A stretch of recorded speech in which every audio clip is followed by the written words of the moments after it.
It's the name of a famous method. In this method, you set goals for yourself on a daily or weekly. You start to put cross to the days on which you have reached your goal. You make a chain with these crosses and you don't give up. You don't break that chain.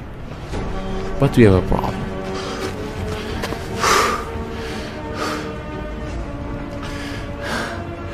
Personal development specialists say that we should have goals.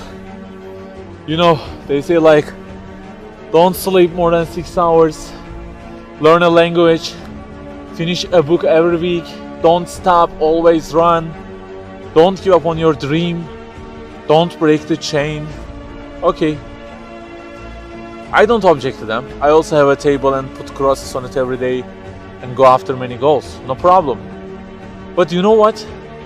They don't talk about the most important part of it.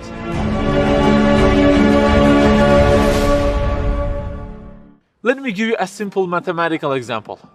Try to imagine that you are adding numbers, and imagine that the numbers you have added up to this year is, for example, 35 in total, and you start from this year.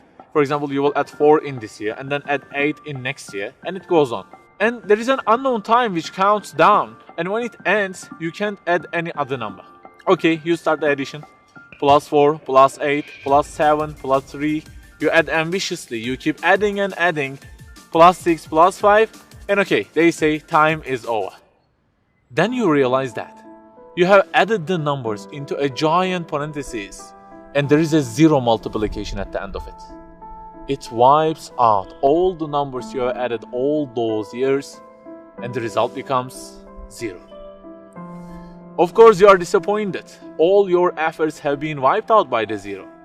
A regret arises inside of you. You say, I wish I had seen the whole picture at the beginning and realized that 0 and changed it with 1 before I started the addition.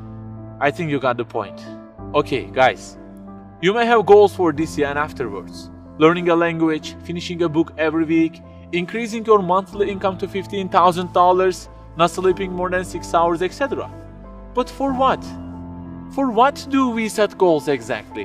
Why don't we break the chain?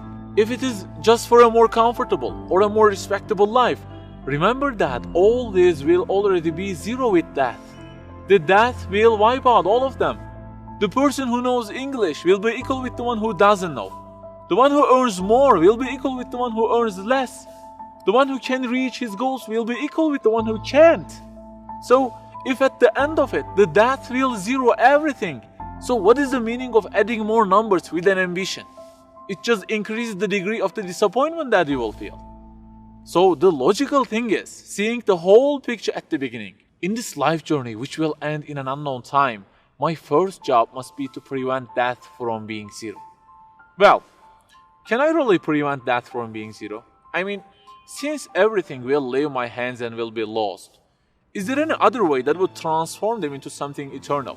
I mean, isn't there any kind of stamp for eternity that would impress all of the things that I possess and say, look, there is a seal on them and you can't wipe them out, okay? They will remain forever. The only one to say such a thing is the owner of the everything. And he says, كُلُّ شَيْءٍ هَالِكٌ.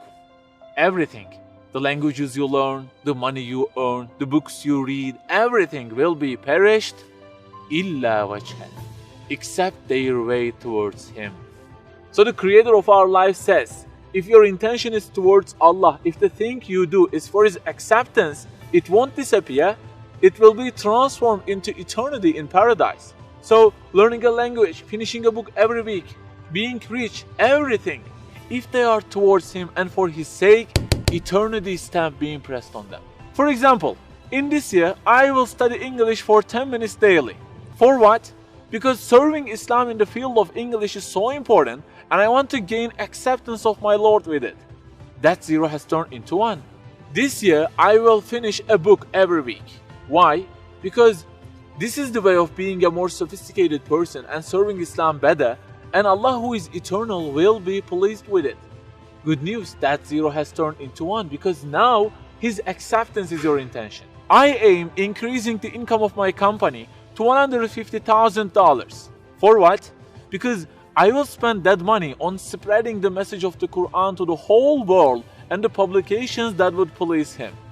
you have exterminated the zero, because now your goal is towards him. We add and add like this through our lives, and they don't end with death. People who seek Allah's sake in their actions kill their death. Death cannot zero their additions. If the thing we do is for his acceptance, it is not mortal. You may say, I don't really love him that much, and maybe I don't really believe in him that much either. So how can I do everything for his sake? I don't even know who he is. My brother or sister, that's the problem. You don't even know who he is. And actually, it is our first job in this life, recognizing him. That's the first step. The more you recognize him, the more you love him. And the more you love him, the more you seek his sake in your actions. So learn about him. Who made you? What does he want? Why does he give you such a billion things in each day? Read, find out. Turning the zero into one is a lifelong process. Start at the point that you are missing and try to fix it. Like the specialists say, don't break the chain, but keep the chain to gain his acceptance. Run, but run to be eternal. An unknown time counts down, and before starting to add the numbers, the first thing you have to do is to remove that zero. Otherwise, everything you added will be wiped out.